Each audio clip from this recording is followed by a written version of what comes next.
જેની જોડે છે એને કોઈ ફરક નહીં પડવાનો, પણ જેની જોડે નથી એ દેવા કરીને થોડા લગ્ન કરવાના હોય.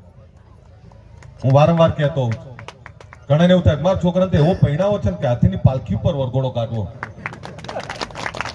પણ હાથીની પાલખી ઉપર વરઘોડો કાઢી એ 5-25 લાખ 50 લાખ કરોડ રૂપિયા વાપર્યા હોય, વર પછી એ વરરાજા ગજવામાં હાથ નાખો ને તો 500 રૂપિયા ના નીકળે એવો વરઘોડો ઘટાય ખરો? કોઈ દાડો આપણે આવી ચિંતા કરી કે મારે ખોટા 5 લાખ નહીં વાપરવા, એનો ધંધો નાખી આપીશ, ખોટા 2 લાખ ખર્ચો નહીં કરવો. આ જે દીકરી આવે છે ને એને હું ગાય આપીશ, ગાય કે ભેંસ તમે આપો તો સાહેબ થાય શું? થાય શું? એ ગાય કે ભેંસ એને મહિને 10-15 હજાર રૂપિયા કમાઈ આપે. આપણે દૂરનું નહીં વિચારતા. અત્યારે શું આ બહેનો બેઠી એમને કહું ગમે એટલો ખર્ચો કર્યો હોય તો ચર્ચા શું થાય? તમારે બીજા દાડે તમારી સાડીની જ ચર્ચા થાય. ચર્ચા તો આ જ થાય, ભાઈ હોય જોરદાર કપડા પહેર્યા હતા.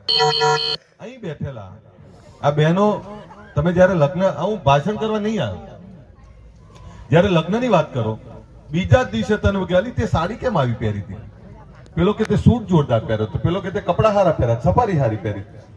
આટલું જ સાંભળવાનું. અને માની લો તમે લખલૂટ ખર્ચો કરીએ નાખ્યો, દેખાડો કરીએ દીધો, અઠવાડિયું 10 દાડા ધુમાડા બંધ કર્યું ખરું, પણ બીજા દાડે લગ્નના બીજા દાડે શું સાંભળવાનું? જોરદાર કર્યું. તે જોરદાર કર્યું સાંભળવા માટે 10 લાખ થોડા વાપરી નખાય. એના માટે જમીન થોડી વેચી મરાય, એના માટે ગીરવે થોડું મુકાય દાગીના. એ જોરદાર સાંભળવામાંથી બહાર નીકળો. હું પણ આ ખોટી ઠૂસમાંથી બહાર નીકળવું પડે. બતાવી દેવું છે. કોને બતાવવું છે?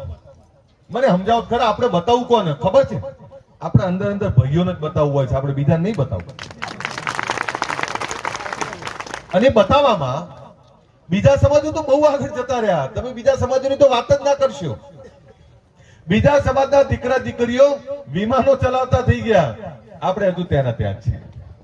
બીજા સમાજના દીકરા દીકરીઓ હોસ્પિટલો ફેક્ટરીઓ નાખતા થઈ ગયા, ડોક્ટર, એન્જિનિયર, આઈએસ, આઈપીએસ જિલ્લામાં વહીવટ કરતા થઈ ગયા, રાજ્યનો વહીવટ કરતા થઈ ગયા.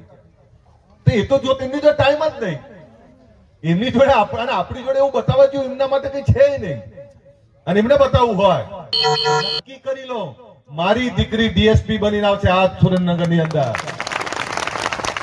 નક્કી કરી લો મારો દીકરો આજ સુરેન્દ્રનગર કલેક્ટર બનીને આવશે. આ નક્કી